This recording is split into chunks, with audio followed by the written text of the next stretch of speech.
A VMTV vai estar à conversa com os cabeças de lista pelo Círculo Eleitoral de Braga com assento parlamentar na Assembleia da República. As ideias e as sugestões que cada partido tem para a região do Minho e para o país. As eleições legislativas 2024 são aqui, na VMTV, Verde Minho Televisão.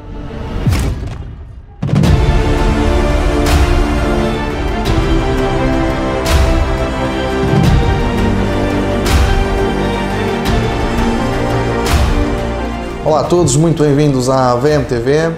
Estamos a dar continuidade ao ciclo de entrevistas aos candidatos pelo Círculo Eleitoral de Braga às eleições legislativas 2024. Connosco hoje temos Teresa Mota, candidata pelo Partido Livre pelo Círculo Eleitoral de Braga. Teresa Mota, geóloga, desenvolvedora em diversas áreas da mesma atividade e também na investigação, tem uma empresa de geologia pela biografia disponibilizada e conhecida e que é pública. Ao longo deste ciclo de entrevistas temos tentado perceber junto dos candidatos as respostas que os partidos têm para os principais problemas do país. O Livre no Círculo Eleitoral de Braga não elegeu nenhum deputado nas últimas eleições. As sondagens têm posicionado, e os estudos, o Livre com capacidade de eleger pelo menos um deputado ou mais. Vamos perceber se Braga tem capacidade de eleger um deputado pelo Círculo Eleitoral. Na campanha do Livre, um slogan que me chamou a atenção é que o Livre tem um contrato com o futuro de Braga. Teresa, para começarmos a nossa conversa, que contrato é este para o futuro de Braga e do país? Em primeiro lugar, muito obrigada pelo convite, é com muito prazer que estou aqui. Bem, esse contrato com o futuro, aliás, o contrato com o futuro que o Programa Eleitoral do Livre, digamos, propõe, é um contrato também que deve ser atualizado ou deve ser tido em conta em cada um dos locais do país, em cada um dos distritos, deve ser tido em conta essa adaptação a esse contexto. Aliás, nós apresentámos o nosso manifesto eleitoral na passada quarta-feira em Braga e nós, no nosso manifesto eleitoral, dizemos exatamente isso, é um contrato com o futuro que começa hoje. E que contrato com o futuro é esse? É um futuro que nós queremos diferente. E diferente no sentido de percebermos, para já nós assumindo-nos como partido ecologista, nós nunca podemos perder de vista essa componente, ou seja, tudo aquilo que nós propomos tem sempre como pano de fundo a necessidade de nós, das nossas opções, conseguirem ser o menos impactantes negativamente na nossa relação com, ao fim e ao cabo, o que nós por norma chamamos natureza ou meio ambiente. Portanto, esse contrato com o futuro é um contrato no sentido de queremos realmente que o país tenha um desenvolvimento económico que é absolutamente necessário para fazer face aos múltiplos desafios que a sociedade em geral, em Portugal e no Distrito de Braga em particular defendem, mas esse desenvolvimento económico também tem que ter sempre como linha de fundo, digamos, esse respeito, essa preservação, esses limites que existem do ponto de vista dos sistemas naturais. Ainda tendo como pano de fundo a parte ecológica, saltou-me à vista da análise que fiz do programa do Livre, no quesito económico. O Livre fala numa economia circular, amiga do ambiente. Portugal, no ano passado, em dezembro, 38% do território estava em seca meteorológica. As alterações climáticas têm afetado severamente o nosso país, porque também é propício, dada a sua posição geográfica, a que isso aconteça. Como nós conseguimos efetivar uma economia circular num período em que a transição climática é urgente? É uma ótima pergunta e a economia circular é um modelo. E, portanto, como todos os modelos, é um modelo em que o que se tem em conta é todo o ciclo de vida dos produtos, ou seja, o que os adeptos da economia circular e o Livre faz parte dos partidos que defendem uma transição, cá está, para um modelo de desenvolvimento económico mais sustentável do ponto de vista ambiental e social, claro, mas isso é um modelo que nunca é perfeito, digamos, na sua na sua completude. No que diz respeito, em particular, à transição climática, essa é realmente uma pergunta absolutamente fundamental, porque muitas vezes a questão da economia circular só é possível de ser completamente implementada quando nós estamos a usar os mesmos recursos continuamente. Ora, no caso de uma transição energética que se pretende por causa das alterações climáticas, essa circularidade dos materiais torna-se mais difícil. Não é impossível, pode haver realmente essa possibilidade, outros nem tanto. Por exemplo, hoje em dia, nós, para fazer esta transição energética, entendemos que é necessário passar a utilizar muito mais energias renováveis, e o livro tem inclusive digamos, a meta de até 2040 haver uma percentagem elevada de energias renováveis. Ora, para fazer todas as tecnologias que são necessárias, como painéis solares, aerogeradores e outras que ainda estão a ser desenvolvidas, há uma necessidade de novos materiais que ainda não estão em circulação.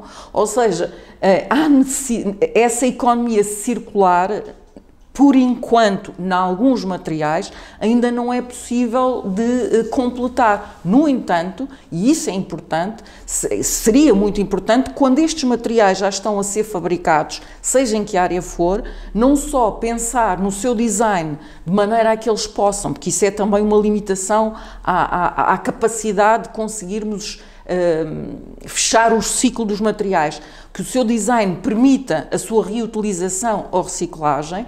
Por um lado é preciso isso, e então devemos já estar a pensar nesse aspecto, e por outro, cá está, usar aquilo que é absolutamente essencial, pensar noutras alternativas para alguns materiais, isso é Penso tudo importante. Claro, o ciclo da economia circular que o livro propõe como uma proposta diferenciada.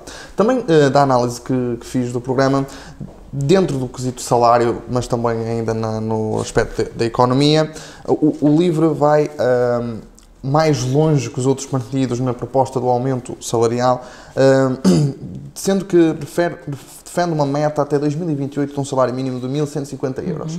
Atendendo à economia portuguesa frágil, ao contexto internacional, faço esta pergunta a todos os partidos. Um avanço tão brusco no quesito do ordenado mínimo nacional é uma proposta plausível? Eu penso que sim, acho que 1.150 euros, apesar de tudo, não é assim uma coisa tão impossível, até porque, apesar de tudo, nos últimos anos temos vindo a verificar a possibilidade do aumento do salário mínimo.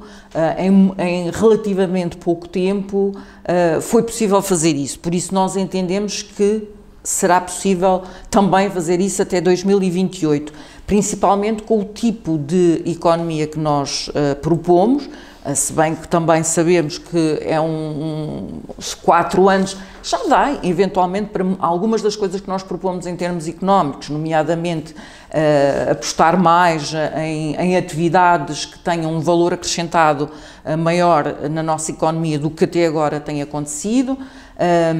Portanto, isso permitirá também proporcionar atividades económicas que permitam um crescimento económico que faça com que os salários mínimos e também não só, também os médios, seja possível. No entanto, a questão do contexto internacional é importante. E também me parece que sim, que é muito importante, não só na questão dos salários, ou até talvez não particularmente na questão dos salários, embora, dependendo do contexto internacional, muitas das nossas atividades, muitas daquilo que propomos acaba por ter que ser reequacionado, mas também noutras áreas, inclusive na transição energética e no caminho de uma transição mais ecológica. O livro, no quesito dos rendimentos, lança uma proposta inovadora, diferenciada de todos os outros partidos, que é o rendimento mínimo incondicional, estabelecendo um projeto piloto em Portugal, portanto 30 milhões de euros, e perceber como é que poderia ser colocado em prática uma proposta deste género. Países da Europa, como a Alemanha e a Inglaterra, estão a desenvolver projetos semelhantes, projetos pilotos, mas também temos já a experiência de países que colocaram em prática projetos piloto, colocaram em prática a medida para a população em geral e não funcionou, como foi o caso da Finlândia. De uma forma muito breve, quais seriam os benefícios deste rendimento mínimo incondicional por forma a garantir a igualdade das pessoas? A questão do RBI tem levantado, o RBI, ou o rendimento básico incondicional, tem levantado, é um assunto que o LIVRE defende e continua a defender e defenderá, numa perspectiva também, tal como aconteceu com a semana de 4 dias, de inicialmente perceber como é que se pode implementar um rendimento desses. Na minha perspectiva pessoal, o RBI tem uma importância particular. Há muitas perspectivas sobre o RBI, mas eu acho que ele é especialmente importante no que diz respeito ao combate à pobreza, que é uma das prioridades do LIVRE, é o combate e com tendência à eliminação da pobreza em Portugal, que continua a ser algo que nós não conseguimos ultrapassar, pode dar um contributo importante. E assim como citou alguns exemplos, como o caso da Finlândia, que foi mais por uma questão política que eles deixaram de prosseguir com esse projeto do RBI. Há inúmeros projetos diversificados, porque a ideia muitas vezes é que só há um modelo de RBI. Não, há várias maneiras de implementar o RBI e, principalmente, no que diz respeito a permitir que as pessoas saiam da pobreza, tem havido muitos projetos com muito sucesso. Por exemplo, em África, na Namíbia, no Quénia, no Brasil, com uma renda básica, com moeda local, numa terra, que eu agora não me lembro do nome, tem um nome assim um bocadinho diferente, mas há várias possibilidades de implementar um RBI. E promover a igualdade das pessoas. Exatamente, e principalmente para aquelas pessoas que estão numa armadilha de pobreza, e não há dúvida nenhuma que em Portugal há muita gente numa armadilha de pobreza, os apoios que tem havido até hoje por parte do Estado têm que ser repensados, eventualmente têm que ser menos burocráticos, menos paternalistas, e o RBI pode definitivamente ser importante para isso. A questão dos rendimentos afeta de forma inevitável o acesso à saúde. O Serviço de Saúde está com grandes dificuldades de dar resposta às necessidades dos portugueses, e isso tem-se verificado no último inverno, com urgências cheias e listas de espera para cirurgias e consultas elevadíssimas. A minha pergunta é: o Serviço Nacional de Saúde, por si só, tem capacidade de resposta, ou as PPP e o recurso ao serviço social e privado pode ser uma solução de recurso para equilibrar estas desigualdades ao nível da saúde? Para o LIVRE, não. Portanto, o LIVRE o que defende é que o Serviço Nacional de Saúde deve ser público, e sendo público tem que haver, por um lado, um maior investimento nessa área, e parte do dinheiro que tem sido canalizado até para os privados, mesmo sem sendo com parcerias público-privadas, deve ser repensado de maneira a poder ser canalizado para o Serviço Nacional de Saúde. Portanto, nós entendemos que a saúde é um bem público, é algo que tem que ser, não pode ser discriminatório nem no seu alcance, nem no facto, ou seja, para todos os cidadãos tem que ser igual, independentemente da situação económica, financeira, social em que as pessoas estão. A Teresa é candidata pelo Círculo Eleitoral de Braga, e Braga tem uma realidade muito dispar. Temos um grande centro urbano e temos concelhos limítrofes que estão a uma distância já considerável do Hospital Central. Sabemos as condicionantes que o Hospital Central teve, passou por uma PPP, passou por a gestão pública, todos esses dados são públicos, não os vamos esmiuçar na nossa conversa, mas eu gostava de perceber, porque o LIVRE defende no seu programa que todos os portugueses devem ter direito a um médico de família. Isso nunca foi possível até então. Vários governos prometeram este desígnio, o próprio Partido Socialista prometeu essa concretização e não a conseguiu fazer. O LIVRE apresenta aqui a melhoria das condições laborais de todos os profissionais, desde médicos, profissionais, enfermeiros ou técnicos, como a solução para o problema.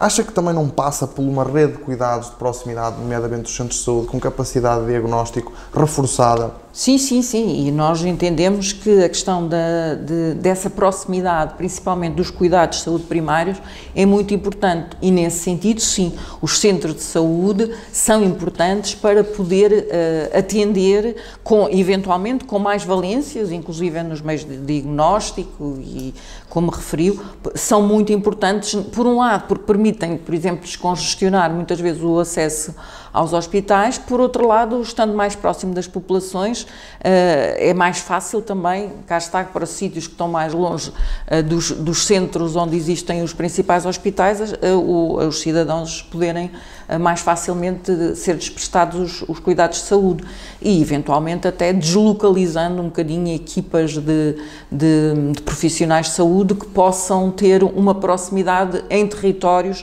que estão ainda mais isolados. Não só a saúde não consegue dar resposta às necessidades dos portugueses, como a educação. Nós neste momento... Não consegue, desculpe, porque também não se tem investido, ou seja, tem-se desinvestido. O desígnio dos governos tem sido nesse sentido. Sim, mas e tem que ser... a necessidade dos portugueses acaba por verificar urgências fechadas, mães que querem ter o seu filho e têm que percorrer quilómetros sem poder fazer, e na educação verificamos a mesma realidade, com muitos dos alunos ainda hoje sem um professor a alguma das suas disciplinas, o que prejudica imenso a qualidade do ensino. Como verificamos nos últimos estudos, o PISA reparou que houve um decréscimo muito significativo nas aprendizagens, apesar de terem imputado a pandemia como esse fator, mas não pode ser desculpa para tudo. E eu percebo que no programa do livro, o livro no início, quando propõe o tema da educação, refere centrar a escola em cada aluno. O que é que este desígnio significa? Friso novamente, tanto na educação como na saúde, aquilo que se tem feito é exatamente o contrário daquilo que o livro entende, ou seja, reforçar o investimento nestas áreas, fazer com que os profissionais que lá estejam sintam que as suas carreiras são valorizadas, tanto do ponto de vista, digamos, financeiro, como do ponto de vista social, e vem-nos aqui ao caso dos professores, uma das razões porque não há professores é exatamente porque nos últimos anos houve um desinvestimento do ponto de vista social e financeiro na questão das carreiras, nas carreiras dos professores. Tem razão, o livro não se limita à questão das carreiras dos professores e outros profissionais de educação. Para nós é muito importante pensar a educação de uma outra maneira. Como, aliás, achamos que é muito importante pensar o trabalho, o acesso à saúde, a habitação de outra maneira. O facto de se centrar nos alunos, ao fim e ao cabo, o que quer dizer é que tem que haver recursos e maneiras de conseguir desenvolver a relação pedagógica do ensino-aprendizagem diferente daquela que existe hoje em dia. Que é, nomeadamente, a ligação das instituições do ensino profissional, do ensino superior, com empresas da região, capacitando as instituições para uma oferta formativa especializada. É isto que está no programa do livro. É uma realidade que se adequava, por exemplo, a Braga, com um tecido empresarial no Ave muito forte, com escolas profissionais capacitadas para dar resposta a essa necessidade? Sim, o ensino, apesar de centrar a escola em cada aluno, nos poderia levar muito mais longe. A questão do ensino profissional também, mesmo só nos últimos anos é que voltou a ter um certo desenvolvimento e um certo investimento, em grande parte também mercê de apoios europeus, mas era importante primeiro que o ensino profissional fosse considerado um ensino idêntico àquele ensino que nós entendemos que é para prosseguimento de estudos, se bem que o ensino profissional também não o impede. E era importante que realmente esse ensino profissional se dirigisse a áreas importantes que podem, como o livro defende, permitir integrar depois as pessoas, os jovens que o frequentam, numa economia mais desenvolvida, com maior valor acrescentado, e isso faz também em parceria com empresas, tanto no ensino profissional não universitário, ou seja, antes da universidade, como depois com os politécnicos e as universidades que desenvolvem, por exemplo, cursos de engenharia, que são mais aplicados, digamos, mais práticos, e isso existe. Atenção que, por exemplo, em Braga, a questão daquela zona empresarial que nós normalmente chamamos da Bosch e da Grun, esse conjunto de empresas, há uma grande ligação à universidade e isso é importante e é uma maneira, por um lado, de permitir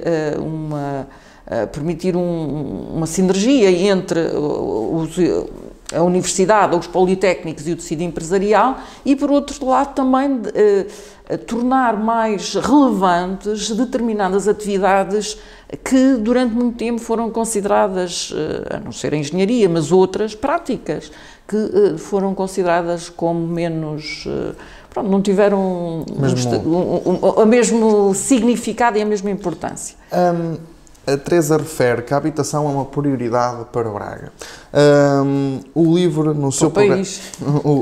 Para o país e para Braga. O livro refere e defende que 10% da habitação deve ser pública. Neste momento, o parque público habitacional representa apenas 2% das casas disponíveis. Como alcançar esta meta tão ambiciosa que sucessivos governos do Partido Socialista nos últimos anos não o conseguiram fazer? Pronto, não vai ser em 4 anos, mas bem, tem que se começar, já se devia ter começado a fazer esse trabalho. E esse trabalho consegue-se, cá está, com inúmeras medidas. Aliás, o problema da habitação é um problema complexo, é um problema que não existe só em Portugal, mercê também da maneira como o sistema capitalista funciona. O mercado imobiliário tornou-se bastante atrativo como investimento e isso, cá está, fez disparar os preços das casas, e no mercado onde não existe habitação pública é mais difícil conseguir equilibrar os preços. De qualquer maneira, o livro tem várias soluções. O facto de se querer alcançar os 10% de habitação pública não quer dizer que ele se consiga fazer em 4 anos, não é? Mas defendemos que isso deve ser. E deve ser feito não só com o Estado, com o privado, nós não temos nada contra o privado, e com cooperativas. Nós, no nosso modelo de desenvolvimento económico, entendemos que as cooperativas que não têm tido nem o protagonismo necessário e que permitiriam eventualmente conseguir a edificação ou a reabilitação de edifícios que possam ser reabilitados. Portanto, as cooperativas de cidadãos poderem mais facilmente tomar conta de parte do mercado de maneira a criar habitação a preços acessíveis, tanto para compra como para arrendamento, que deveria Neste também momento, haver mais. Já vamos falar do arrendamento, mas os jovens não conseguem comprar uma casa. Não conseguem sair da casa dos pais. Aliás, a idade média da saída dos jovens da casa dos pais é das mais elevadas da Europa.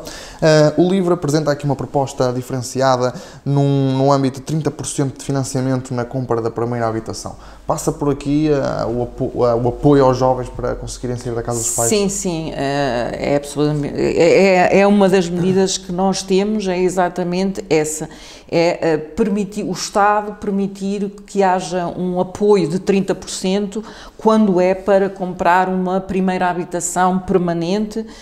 Pronto, depois tem uma série de, digamos, de critérios para que isso seja possível, mas é importante porque nem todos os jovens têm essa capacidade, os bancos não emprestam a 100% e pronto, e é desejável realmente. No quesito das rendas, os partidos à esquerda, nomeadamente o Bloco de Esquerda, têm defendido, e o livro também, uma limitação nos valores da renda. Sim. É uma medida plausível no mercado aberto como o nosso? Plausível quer dizer, é uma questão de vontade política de implementar, porque isso é feito noutros países e também não são países, muitas vezes entende-se essa medida como uma medida estatizante ou impeditiva do mercado. Não necessariamente, e percebe-se noutros países, principalmente em situações desta, que é uma situação de emergência em termos habitacionais, que é preciso vários mecanismos e uma das medidas que nós propomos, não somos o único a propor isso, é exatamente estabelecer limites máximos à renda, mas não pode ser só essa medida isolada. Portanto, tem que haver um conjunto de medidas, e nós temos várias, já falou nessa do apoio, também o alargamento, por exemplo, aos jovens, do programa da Porta 65. Portanto, há uma série de medidas que mitigam o efeito. Exatamente. E reforçando a questão de haver um parque público de habitação é absolutamente capaz. Essencial. Estamos a chegar ao final da nossa conversa e como todos os convidados são candidatos pelo Círculo Eleitoral de Braga, não podemos esquecer as assimetrias entre o litoral e o interior, em que Braga é tão característico, tendo um grande centro urbano e áreas limítrofes mais rurais e do interior. Analisando o programa do LIVRE, falam da regionalização como uma grande solução, capacitando os órgãos locais com os serviços públicos e as responsabilidades necessárias com o financiamento adequado para dar resposta às populações. É por aqui que passa a solução de combater estas assimetrias? Para nós é. Nós defendemos, é uma bandeira do LIVRE, é a regionalização. No entanto, não quer dizer que não se possam já fazer coisas, e podem certamente. A questão é que não tem sido dado a importância necessária, ou seja, o interior, de uma maneira geral, tem ficado bastante esquecido. Tanto o interior, litoral interior do país, como dentro de um distrito como Braga, o litoral também com o interior, como é, por exemplo, o caso de Vieira do Minho. E também aqui é necessário um conjunto de medidas que vão desde haver atividades económicas que sejam descentradas dos grandes centros, passa a expressão, de maneira que, em vez de criar, que também traz problemas enormes, um centro tão grande como Braga, que até acho que tem sido os poucos sítios que não têm perdido população e que tem crescido, e com os problemas todos que isso traz, permitir que localidades como Vieira do Minho, Vizela, a mesma Mares e Vila Verde, mais perto de Braga, possam, com um investimento e com apoios e benefícios dados tanto aos cidadãos como às empresas que se deslocam para esses locais, e poderem desenvolver atividade económica que não só chame como fixe jovens, e a questão da juventude, sem dúvida, é absolutamente essencial, mas também a população já é residente.